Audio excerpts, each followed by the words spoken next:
नमस्कार दोस्तों, स्वागत है आप सभी का हमारे channel critic journalism need of time में। दोस्तों, जैसा कि आप लोग जानते ही होंगे कि ये लॉकडाउन खोलने के पहले चरण की शुरुआत कर दी गई। हालांकि 30 जून तक लॉकडाउन 5 को बढ़ाया गया है, लेकिन यह केवल कंटेनमेंट जोन में ही लागू किया जाएगा। बाकी लगभग सारी प्रकार की छूटें दी गई है। हाँ, अभी भी कुछ सख्तियाँ हैं, कुछ जगहों पे पाबंदियाँ रखी गई हैं, मगर लगभग यूँ कह सकते हैं कि ये लॉकडाउन खोलने का पहला चरण है। तो क्या ये हमारे खुश होने की बात है दोस्तों? घर में रहते रहते सभी लोग ये समाचार सुनकर बहुत खुश हो गए होंगे कि अब तो घूमने को मिलेगा। तो दोस्तों, मुझे लगता है हमें बहुत ही सावधान, सजग और सचेत होने की आवश्यकता है। आप जानते हैं कल 29 मई को कोरोना के लगभग 8,000 केस आए हैं। इसमें अच्छी बात यह है कि कोरोना से ठीक होने वालों की संख्या भी 11,000 है, यानी जितने केस आए उससे ज़्यादा लोग ठीक हुए। ये बहुत अच्छी बात है। परंतु दोस्तों, अब जब लॉकडाउन खोला जा रहा है, हालांकि ये सत्य है कि हमेशा लॉकडाउन में नहीं रहा जा सकता है। अब इकोनॉमी को रिवाइव करने के लिए धीरे धीरे ये लॉकडाउन पूरी तरह से समाप्त करना होगा। लेकिन दोस्तों, समस्या भी यही होगी, केसेस बहुत अधिक बढ़ने के चांसेस भी यही होंगे, कम्युनिटी ट्रांसमिशन की संभावना भी यहीं पैदा होगी। दोस्तों, हमारे देश में 1,30,000 कोरोना के बेड्स हैं। जी हाँ, 1,30,000। और अभी कोरोना के एक्टिव केसेज हैं लगभग 91,000। जी हाँ, लगभग 91,000 कोरोना के एक्टिव केस हैं। लेकिन ये 91,000 जो हैं, इनमें से सभी को हॉस्पिटलाइज्ड नहीं किया गया है। बहुत सारे लोग ऐसे होते हैं जिनमें कोरोना के लक्षण नहीं होते हैं, फिर भी वो पॉजिटिव पाए जाते हैं, तो उनको घर पर ही क्वारंटाइन कर दिया जाता है। फिर भी दोस्तों, 1,30,000 बेड्स, जिन्हें काफ़ी हद तक बढ़ाया भी जा सकता है, परंतु इन बेड्स की संख्या को बढ़ाने आप बहुत अधिक नहीं बढ़ा सकते हैं ड्यू टू इकोनॉमिकल प्रॉब्लम। तो मुझे लगता है अभी हमारे यहाँ कम्युनिटी ट्रांसमिशन का स्टेज भी नहीं है। अब जब सारी छूट दी जा रही है, लोग गेदर होंगे, मुझे नहीं लगता है कि सभी लोग इतने सचेत और सजग होंगे कि वो फिजिकल डिस्टेंसिंग मेंटेन कर रखें।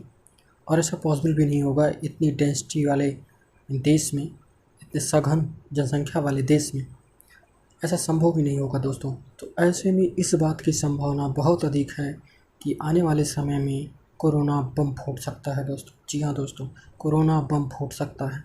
यदि कोरोना के मरीजों की संख्या बहुत अधिक बढ़ जाती है, इतनी बढ़ जाती है कि कोरोना के बेड्स की संख्या कम पड़ जाती है, ऐसे में दोस्तों, चूँकि पेशेंट को ट्रीटमेंट ही नहीं दिया जा सकेगा, तो डेथ रेट अपने आप बढ़ जाएगा दोस्तों। या दोस्तों, आपको इस पे रुक कर विचार करना चाहिए। ये सामान्य सी बात बिल्कुल भी नहीं है दोस्तों। इसलिए मुझे लगता है हम सभी को अपनी सुरक्षा की जिम्मेदारी लेनी चाहिए, अपने परिवार की सुरक्षा की जिम्मेदारी लेनी चाहिए, और इस वजह से हमें हर सावधानी बरतनी बहुत ही ज़रूरी है दोस्तों, बहुत ही ज़रूरी है। हालांकि दोस्तों, एक दिन में 8,000 केस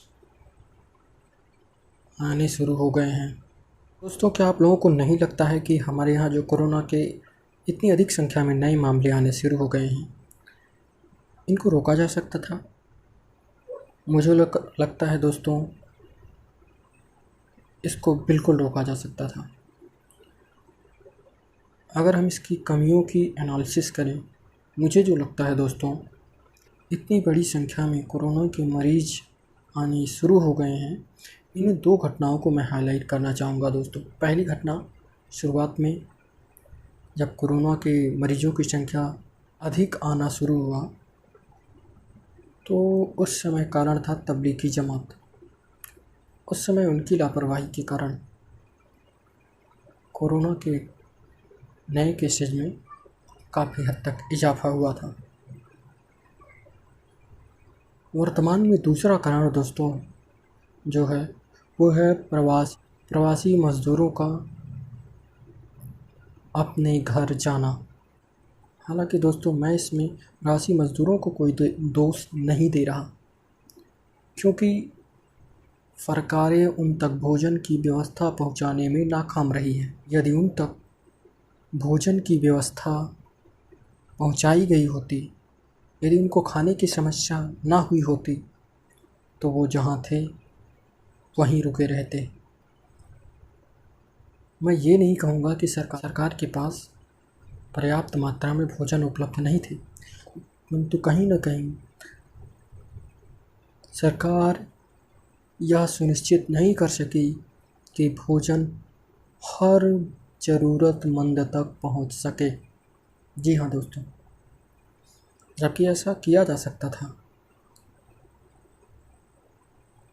आप जानते होंगे कि ग्रामीण क्षेत्रों में ग्राम प्रधान होते हैं, ऐसे ही शहरी क्षेत्रों में एक छोटे से क्षेत्र में पार्षद होते हैं, किंतु विपक्ष को ऐसे भयावह समय में भी ऐसे मुद्दे चाहिए थे जिन पर वो सरकार को घेर सके।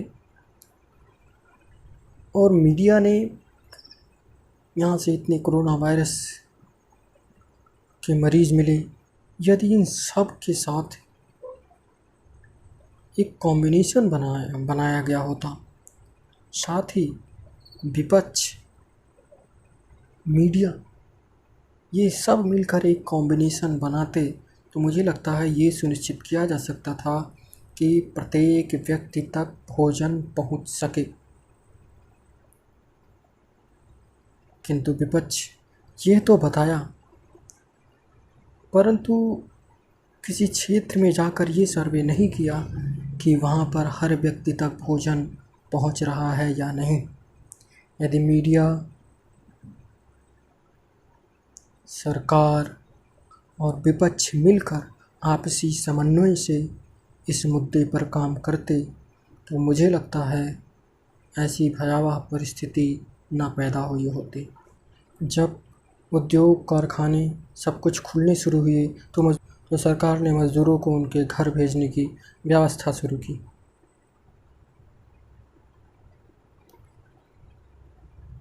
ये सारे काम कहीं ना कहीं अप्रासंगिक लगते हैं। पहले आप उनके लिए भोजन की व्यवस्था, उन तक भोजन नहीं पहुंचा सके, जिसके कारण वो कोरोना का जोखिम उठाते हुए भी पैदल ही अपने घरों के लिए रवाना हो गए। दोस्तों, जब हम ये सोचते हैं तो दिल दहल जाता है कि इतनी बड़ी दूरी कोई पैदल कैसे चल सकता है। फिर विपक्ष और मीडिया ने प्रेशर बनाना शुरू किया तो सरकार ने मज़दूरों को घर भेजना शुरू कर दिया। मैं ये नहीं कहता उन परिस्थितियों में मज़दूरों को घर नहीं भेजना चाहिए था। जब मज़दूरों तक आप भोजन की व्यवस्था ना कर सके तो इससे तो यही अच्छा था कि कम से कम उनको घर ही भेज देते। लेकिन इसमें भी दोस्तों आप सभी मज़दूरों को विश्वास नहीं दिला सके कि आप उनको सकुशल घर पहुंचा सकेंगे। मज़दूर रास्ते पे तब भर पैदल चल रहे थे, गाड़ियों में ठसा भर कर अपने घरों को जा रहे थे। ऐसे में सोचिए दोस्तों, यदि ये कोरोना पेशेंट उनमें होता तो वो सबको इन्फेक्ट कर सकता था। और ऐसा हुआ दोस्तों, जिसके कारण आज 8-8 हज़ार केस आने लगे हैं। और मुझे तो लगता है आगे की स्थिति और भी भयावह होने वाली है दोस्तों।